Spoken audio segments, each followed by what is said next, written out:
यहूदियों के पवित्र स्थल पर मुसलमानों का दावा। नमस्कार दोस्तों, स्वागत है आप सभी का हमारे चैनल धार्मिक ज्ञान में, जिसमें हम सभी धर्मों की बहुत सारी रोचक और अलौकिक धार्मिक जानकारियाँ आप सभी तक बहुत ही अनोखे और मनमोहक तरीके से पहुंचाते हैं, जो आपको कहीं और नहीं मिलेंगी। इसीलिए हमारे चैनल को अभी सब्सक्राइब करें और इस वीडियो को आखिर तक जरूर देखें। तो दोस्तों आइए शुरू करते हैं। दोस्तों, जेरूशलेम या यरूशलेम बहुत ही प्राचीन शहर है। इस शहर के बारे में जितना लिखा जाए कम है। आदि प्राचीन शहरों की तरह ही इस शहर का इतिहास भी बहुत महत्व रखता है। भूमध्य सागर और मृत सागर के बीच इजराइल की सीमा पर बसा यरूशलेम एक बहुत ही शानदार शहर है। शहर की सीमा के पास दुनिया का सबसे ज्यादा नमक वाला डेड सी यानी मृत सागर है। यहाँ एक ऐसा स्थान है जहाँ यहूदियों के दावे अनुसार उनका एक विशालकाय सिनेगॉग प्रार्थना स्थल हुआ करता था, जिसे पहले रोमनों ने तोड़ा, बाद में मुसलमानों और ईसाइयों से लड़ाई में टूट गया।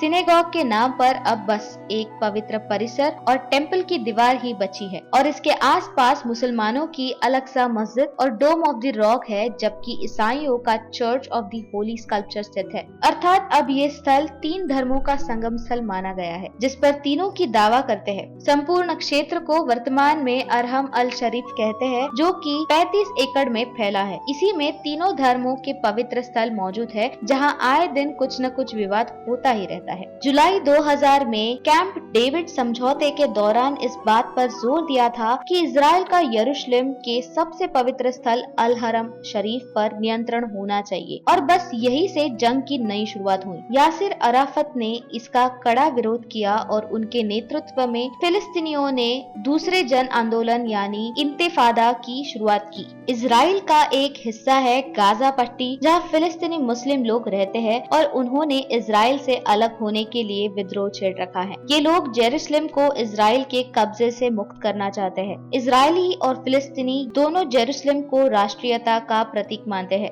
दोनों ही इसे अपनी राजधानी बनाना चाहते हैं और इस शहर का धार्मिक महत्व ही शांति में सबसे बड़ी बाधा बन गया है। हालांकि देखा जाए तो ये तीनों ही धर्मों का पवित्र और संगम स्थल है, जहाँ शांति से प्रार्थना की जा सकती है। कब्जे के लिए लड़ाई। इससे पहले इस स्थल पर कब्जे के लिए कई लड़ाइयाँ होती रही। जिहाद और क्रूसेड के दौर में सलाउद्दीन और रिचर्ड ने इस शहर पर कब्जे के लिए बहुत सारी लड़ाइयाँ लड़ी। ईसाई तीर्थ यात्रियों की रक्षा के लिए इसी दौरान नाइट टेम्पलर्स का गठन भी किया गया था।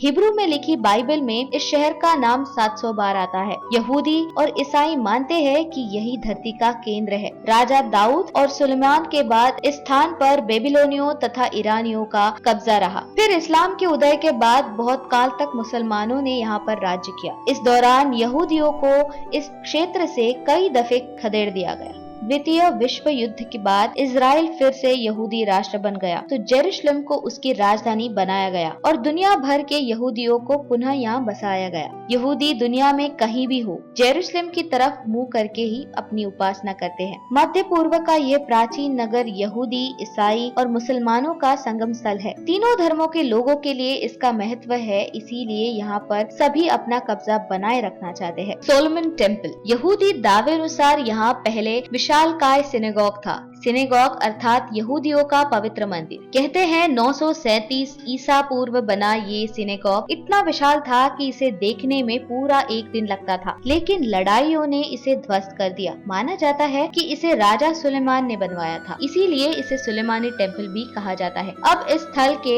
एक हिस्से को पवित्र परिसर कहा जाता है। दाऊद के बेटे ही सुलेमान थे, जिन्हें इजराइल का सम्राट माना जाता था। माना जाता है कि सोलोमन टेम्पल का निर्माण 10वीं शताब्दी ईसा पूर्व में हुआ था। मूलतः ये मंदिर हिब्रू संप्रदाय से संबंधित है। पवित्र सोलोमन टेम्पल को रोमनों ने नष्ट कर दिया था। टेम्पल बाइबल में प्रथम प्रार्थनालय के नाम से दर्ज है। 4 दीवारी से घिरे इस भव्य टेम्पल के स्थल पर अब यहूदियों के महत्वपूर्ण स्थल टेम्पल माउंट, पवित्र परिसर और पश्चिमी दीवार स्थित है, और यहीं पर मुसलमानों की अल अक्सा मस्जिद, डोम ऑफ द रॉक और ईसाइयों का church of the Holi sculpture स्थित है। पवित्र परिसर। किले नुमा 4 दीवारी हरियाली से घिरे पवित्र परिसर में यहूदी प्रार्थना के लिए इकट्ठे होते हैं। इस परिसर की दीवार बहुत ही प्राचीन और भव्य है। ये पवित्र परिसर ओल्ड सिटी का हिस्सा है। पहाड़ी पर से इस परिसर की भव्यता देखते ही बनती है। इस परिसर के ऊपरी हिस्से में तीनों धर्मों के पवित्र स्थल है। यहाँ एक प्राचीन पर्वत है जिसका नाम जैतून है। इस पर्वत से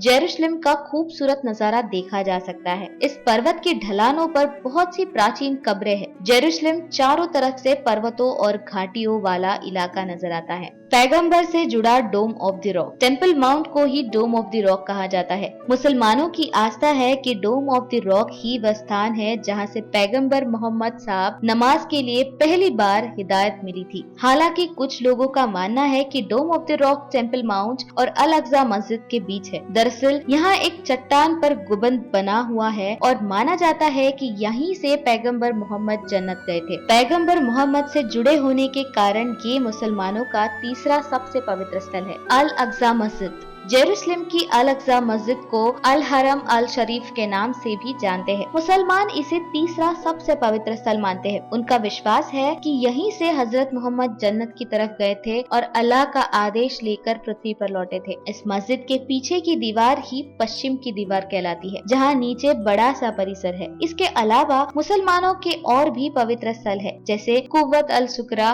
मुसाला मरवान तथा गुम्दे अल सखरा भी प्राचीन मस्जिदों में शामिल है। Church of the Holi sculpture, ईसाइयों के लिए भी ये शहर बहुत महत्व रखता है, क्योंकि ये शहर ईसा मसीह के जीवन के अंतिम भाग का गवाह है। ईसाइयों का विश्वास है कि ईसा एक बार फिर जेरूशलेम आएंगे। पुराने शहर की दीवारों से सटा एक प्राचीन पवित्र चर्च है, जिसके बारे में मान्यता है कि यहीं पर प्रभु यीशु पुनः जी उठे थे। माना ये भी जाता है कि यही ईसा के अंतिम भोज का स्थल है। ये चर्च ईसाई क्वार्टर के इलाके में है। दोस्तों, आपको ये वीडियो कैसी लगी ये आप हमें कमेंट सेक्शन के माध्यम से जरूर बताएं। दोस्तों, मिलते हैं अगले वीडियो में ऐसे ही एक रोचक कहानी के साथ। दोस्तों, सब्सक्राइब करें हमारे चैनल धार्मिक ज्ञान को और बेल आइकन को दबाएं रोचक और अलौकिक जानकारियों से जुड़ी वीडियो सबसे पहले देखने के लिए।